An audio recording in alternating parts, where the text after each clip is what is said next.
What's going on, everybody? Dogman Dan here. Rainbow Six Siege. Gonna have some gameplay going on in the background while we talk about the mid-season reinforcements, which releases on March the 15th, Wednesday, March the 15th, if you will, which will probably be about the time this video goes up.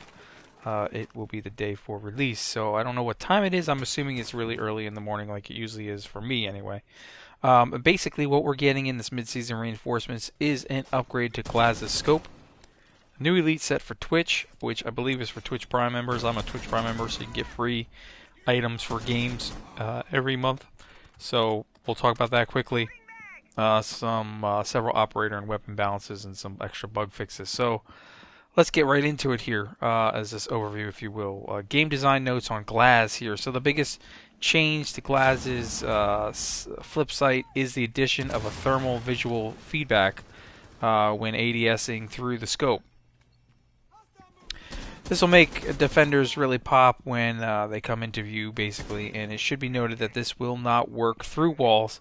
The visual feedback will only appear when your opponent comes into view, so we've got that covered. However, the scope will outline your opponents even through smoke grenades, capitos, if I said that right, I can't even say that right, micro smoke grenades, smokes, gas canisters. It should see through all of those as well, in close quarters at least. Now they talk about the health program. I don't know really what that is. It's that the game health has been one of the core priorities for Rainbow Six. So the development team is dedicated to keeping support a healthy ecosystem. With that in mind, in order to return the quality, they are taking calculated steps to improve this with every game patch. So they are actually introducing technical test servers. Technical test server is one of the first systems that they're going to deploy. It's going to be in the following weeks following the mid-season reinforcement patch, and this test environment will focus on specific technical systems that they want to introduce further down the game. The first one is one-step matchmaking, which was mentioned in the 6th Invitational, and is a new approach to the matchmaking to make it more stable. Right now it's always been pretty crappy. More information on that will come as they get closer to ready for the testing. In terms of the skins, the Elite skin, it's going to be a new installment of Elite skins.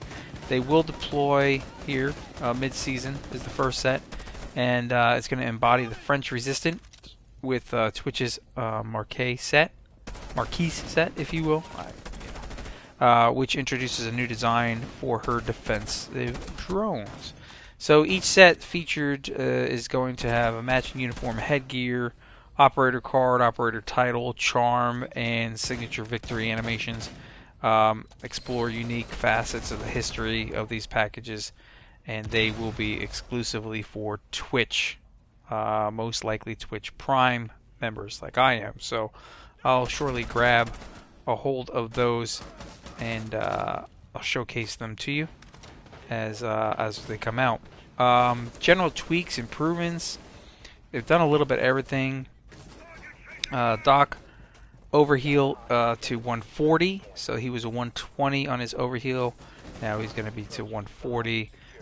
This changed for two reasons. First, they felt the 120 HP was just not enough to truly make a difference in a firefight. Moreover, it decreased too fast to actually have a plus 20 health points on the engagement be significant, so that's why they swapped that around.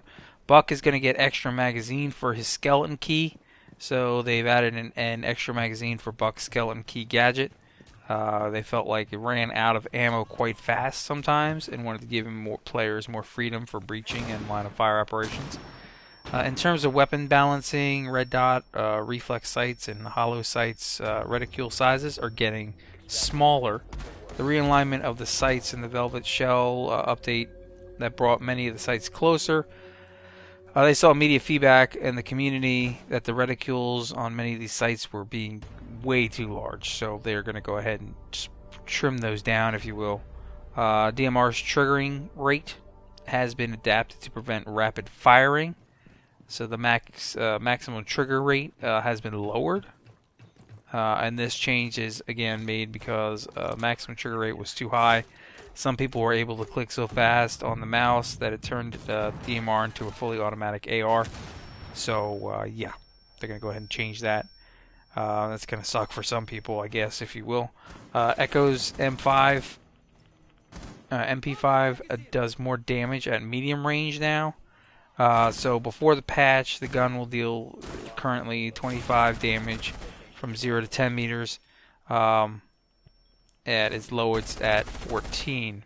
Okay, it will now deal 24 damage from 0 to 15 meters, then fall to 14 damage at 20 meters. So they've extended that up a bit better. Not a huge difference. 4 points is not a huge difference, but they've given you more range too. So they added an extra 5 meters to that before the drop-off.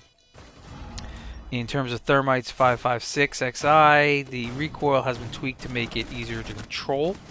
The weapon personally has not changed, but it should be easier time at firing, a bit more precise.